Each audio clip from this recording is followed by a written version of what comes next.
Marc Libra, ancien joueur professionnel pendant une quinzaine d'années et consultant, journaliste sportif depuis une quinzaine d'années.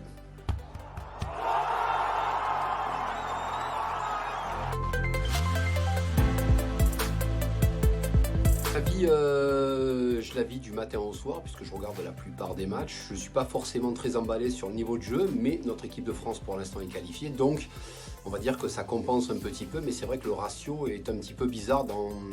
Pour s'enflammer, c'est un petit peu bizarre. J'ai du mal à 11h du matin, match qui finit à 12h30, je regarde celui de 14h.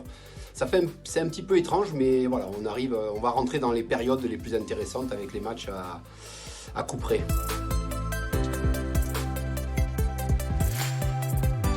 Je vais éviter de lire la plupart du temps, je vais me fier à ce que je vois.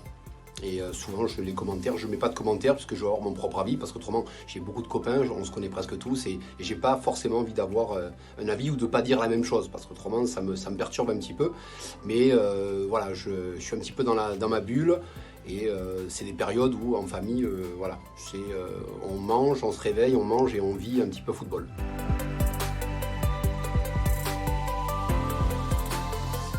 L'Arabie Saoudite face à l'Argentine, je me suis régalé. L'Espagne avec son jeu de passe qui est assez impressionnant. Le Brésil lors du premier match avec Richarlison qui met un but exceptionnel.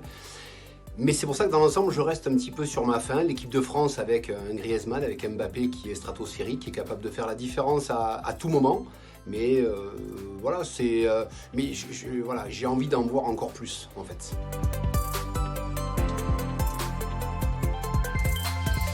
J'ai envie de vibrer sur tous les matchs, qu'il y ait du suspense jusqu'à la fin. C'est quelque chose qu'on attend, par rapport aux Coupes du Monde que j'ai pu déjà commenter ou voir quand j'étais gamin, c'est quelque chose qui... Voilà, on arrive dans le moment le plus intéressant où là on ne peut plus se dire on va calculer, on ne va pas calculer, il faut réfléchir. Là il faut gagner les matchs ou gérer pour pouvoir aller aux prolongations et pénaltys.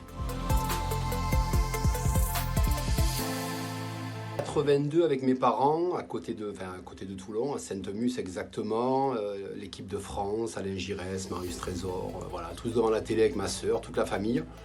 Et c'est c'est des souvenirs exceptionnels. Après, pour être très franc, période quand j'étais joueur de foot, je ne m'intéressais absolument pas au football et je ne suivais pas vraiment les Coupes du Monde, les championnats d'Europe ou la presse. Voilà, j'étais vraiment un décalage total où le football à l'entraînement, dès que je sortais du camp d'entraînement, on était en famille.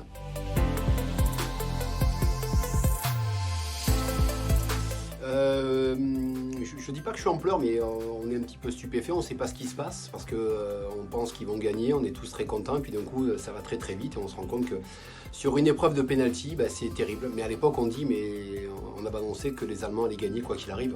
Et c'est ce qu'on nous racontait puisqu'on était une équipe de France qui ne gagnait pas forcément, puisqu'on va gagner en 84 le premier championnat d'Europe. Donc c'était presque normal, grosse déception, mais c'était presque normal.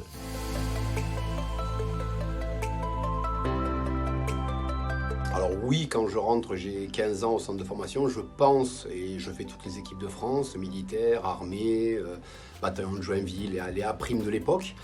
Et malheureusement, la marche est un petit peu trop haute puisqu'il y a une génération qui s'appelle Trezeguet, Dugarry, Henry qui va arriver, donc c'est un petit peu compliqué. Après, j'ai fait ma Coupe du Monde au beach soccer en 2006 avec Cantona, donc événement FIFA à Rio. Et on peut dire que j'ai fait ma Coupe du Monde à moi, donc voilà, c'est pas la plus grosse, mais elle est intéressante aussi, c'était sur la plage.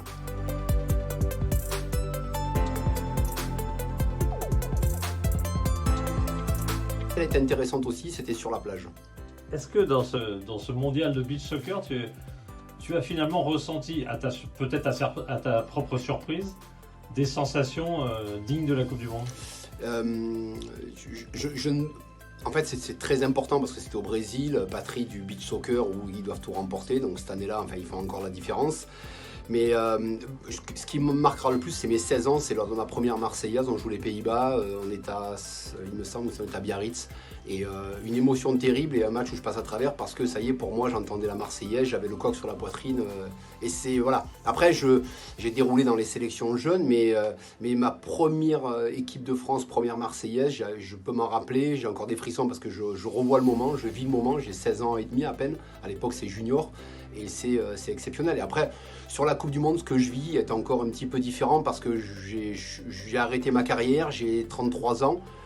Et je le vis presque, je profite au maximum de quelque chose qui est plutôt ludique et d'un jeu, mais bon, qui est quand même joué à très haut niveau.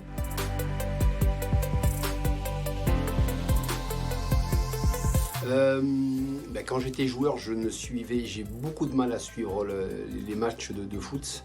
Et dès que je suis rentré dans les médias, c'est-à-dire à partir de 2010, ma première Coupe du Monde en Afrique du Sud, voilà, j'étais focus dessus et je me suis remis à jour sur plein de choses. Et c'est vrai que alors c'est intéressant parce qu'on le vit, pour moi je joue toujours au foot mais de l'extérieur. Et ça me va très bien parce que je ne pourrais pas être ni entraîneur, ni adjoint, je ne pourrais pas supporter. Mais je me régale en consultant, en étant derrière l'écran et en commentant un petit peu tout ce qui peut se passer.